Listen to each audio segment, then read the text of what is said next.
آپ کے بال ہیں نا، سر اقدس کے بال مبارک، یہ بھی معجزہ ہے۔ وہ اس لیے کہ رب نے اس کی قسم اٹھائی، واللیل اذا سجا۔ اے میرے پیارے حبیب، تیرے ان کالی زلفوں کا قسم جب وہ بکھر کے تیرے چہرے پر آ جاتے ہیں۔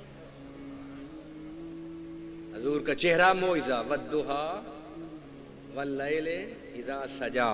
پیارے تیرے چمکتے ہوئے مکھڑے کی قسم کہ جب یہ زلفوں سے باہر نکلتا ہے تو چاند اور سورج اس کی نور کے سامنے ماند پڑ جاتا ہے۔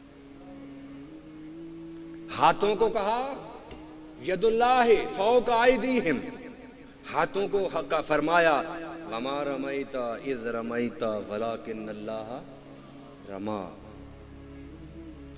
قدموں کو لا اقسم بہذا البلد وانت حل بہذا البلد۔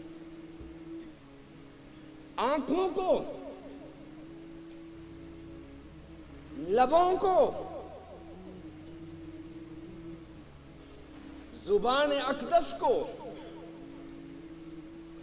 آپ کے دل کو، سینہ کو، رب نے ایک ایک چیز کا ذکر قرآن میں کر کے بتا دیا کہ میرے حبیب کے سر کے بالوں سے لے کر پاؤں کے ناخن تک اس کا ایک ایک انگ اللہ کا معجزہ ہے۔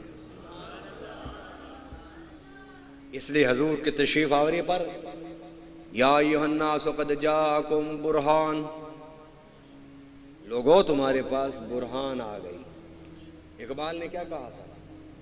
اقبال کا یہ شعر ذرا یاد کر لیجئے، بڑا چھوٹا سا شعر ہے۔ کائنات حسن جب پھیلی،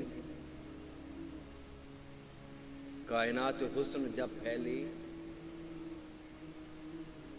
اگر نہیں آتا تو میں تیسری بار پڑھ کے مکمل کر دیتا ہوں۔ کائنات حسن جب پھیلی تو لا محدود تھی، اور جب سمٹی تو آقا تیرا نام ہو کر رہ گئی۔ حضور کے حسن و جمال کو جب بکھیرا تو کائنات بنی اور 1,24,000 نبی بنے، اور جب سارے حسنوں کو اکٹھا کیا تو اس مجموعہ حسن کا نام ہے والضحیٰ، اس کا نام والضحیٰ۔ اب آپ دیکھیے، بس میں بات کو اختتام کی طرف لانا چاہتا ہوں۔